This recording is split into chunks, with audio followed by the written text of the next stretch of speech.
Assalamualaikum students, how are you? Hope you all are fine. Okay class, today's topic of discussion is adaptive immunity developed over time. Adaptive immunity is not present at birth. Adaptive immunity जो होती है वो by birth present नहीं होती।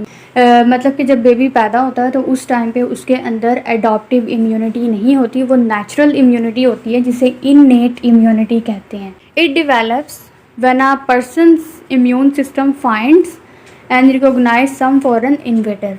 ये तब develop करती है जब पर्सन जो है वो रिकॉग्नाइज करे किसी भी फॉरेन इन्वेडर को, मतलब कि कोई foreign invader mean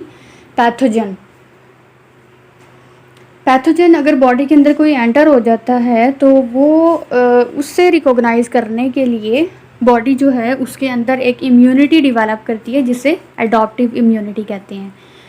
development of adaptive immunity takes days और इवन वीक्स। अच्छा, एडॉप्टिव इम्यूनिटी को डेवलप करने में दिन भी लग जाते हैं और कभी कभी कई हफ्ते भी लग जाते हैं। मतलब कि ये एक सडन प्रोसेस नहीं होता, इसमें थोड़ा टाइम लगता है। Adaptive immunity is more specific to the pathogen and has memory. अच्छा, एडॉप्टिव इम्यूनिटी जो होती है ये पैथोजन के लिए स्पेसिफिक होती है। मतलब कि अगर कोई भी पैथोजन जो है वो बॉडी के अंदर एंटर हो जाए तो उस पैथोजन को रिकॉग्नाइज करने के बाद उसके ख़िलाफ़ जो है वो इम्यूनिटी डेवलप करती है उस पैथोजन के अगेंस्ट, और फिर जो है उस पैथोजन के अगेंस्ट जो है ना वो एक मेमोरी क्रिएट कर लेती है कि अगर दोबारा से वो पैथोजन बॉडी के अंदर एंटर होता है ताकि एंटर हो तो फ़ौरन से उसे किल करके इन्फेक्शन को रोक सकें। It develops after the exposure to an antigen either from a pathogen और सम वैक्सीन। अच्छा, अब ये डिवेलप कब करेगी? जब कोई भी पैथोजन या वैक्सीन का जो एंटीजन होता है वो बॉडी के अंदर एक्सपोज हो जाए। मतलब कि जो आपकी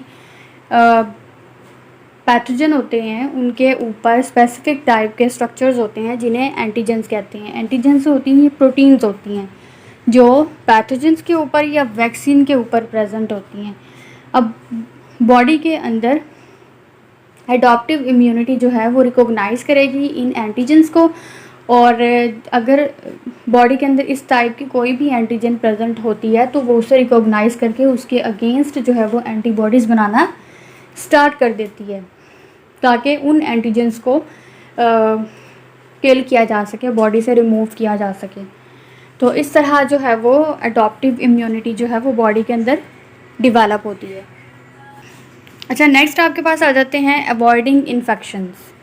अवॉइडिंग इन्फेक्शंस मतलब कि हम इन्फेक्शंस जो हमारी बॉडी के अंदर होते हैं उसे कम से कम किस तरह कर सकते हैं, किस तरह इन्फेक्शन से बचा जा सकता है, कौन कौन से प्रिवेंटिव मेजर्स हैं जिन्हें यूज़ करके हम इन्फेक्शन को कम से कम कर सकते हैं, या कौन सी ऐसी एहतियाती तदाबीर हैं जिन्हें अप्लाई करके इन्फेक्शन को कम किया जा सकता है। Understanding the ways microorganisms enter our bodies can help to prevent infection.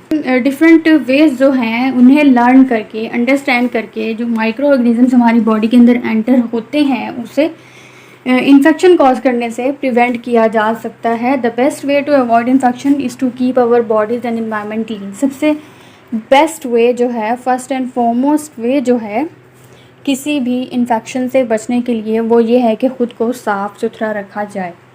अपनी बॉडी आपकी नीट एंड क्लीन होनी चाहिए और इन्वायरमेंट जहाँ पे आप रह रहे हैं वो इन्वायरमेंट जो है वो साफ़ होना चाहिए, नीट होना चाहिए, क्लीन होना चाहिए, जर्म्स फ्री होना चाहिए। Following are the some ways that help to prevent infection. अब यहाँ पे आपको कुछ मेथड्स, तरीके बताए गए हैं इन्फेक्शन से बचने के लिए। First one is dirty hands are major source of germs. As you know कि जर्म्स का सबसे मेजर सोर्स जो है वो गंदे हाथ होते हैं आपके। अगर हैंड्स आपके डर्टी हैं तो उसके ऊपर लोड्स ऑफ बैक्टीरिया और वायरसेस प्रेजेंट होते हैं, जिसके रिजल्ट में जो जर्म्स हैं, the germs enter into our body when we touch our eyes, nose and mouths with dirty hand.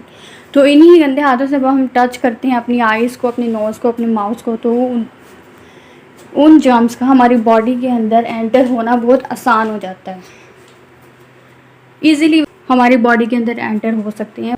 इससे बचने का एक आसान तरीका यही है कि wash your hands before you eat, after you use washroom, toilet, and when ever you touch something use by a sick person.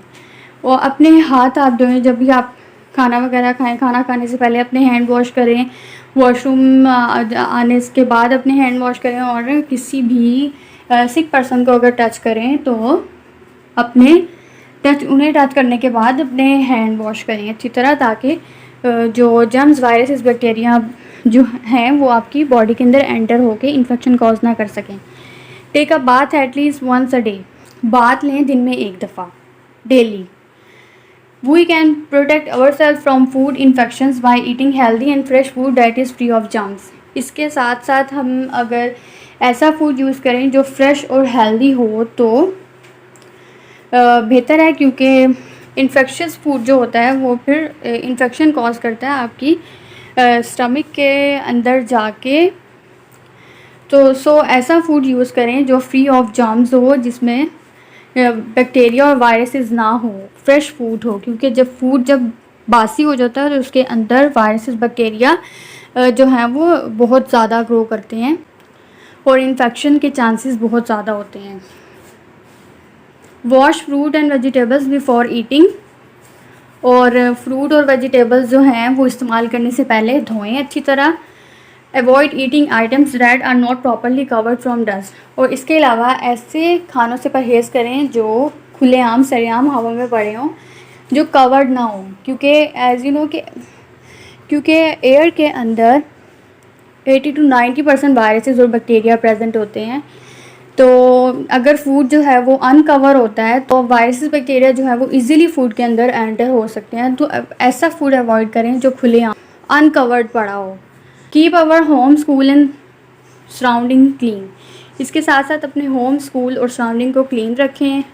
Clean cuts and bruises in the skin right away with soap and clean water. अच्छा, अगर आपकी body के ऊपर injury के through कोई cut लग जाता है या कोई चोट लगती है, कोई एक्सीडेंट के थ्रू ब्रूसेस हो जाता है, ब्रूसेस कहते हैं नील को, आपकी बॉडी के ऊपर एक पैच पड़ जाता है डिफरेंट कलर का, कभी पर्पल, ग्रीन या रेड कलर का, तो उसे ब्रूसेस कहते हैं। तो वो कह रहे हैं कि अगर इस टाइप का कोई इन्फेक्शन हो जाता है स्किन के ऊपर तो उस इन्फेक्शन को मज़ीद बढ़ने से रोकने के लिए ये ज़रूरी है कि उसे सोप से वॉश करें और साफ़ पानी से धोएं।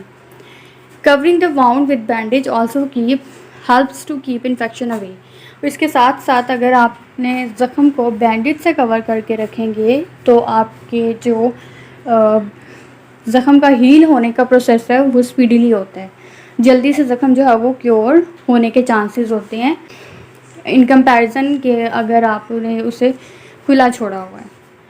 Learn principles of good health and act accordingly, अब ये सारे अच्छी सेहत की जो प्रिंसिपल्स हैं उन्हें अच्छे से सीखें और अपनी लाइफ में उसके अकॉर्डिंग जो है अप्लाई करें, ताकि इन्फेक्शियस एजेंट से बचा जा सके। और सफाई जो है वो सबसे फर्स्ट एंड फॉरमोस्ट काम है जो किसी भी बीमारी से आपको बचाती है।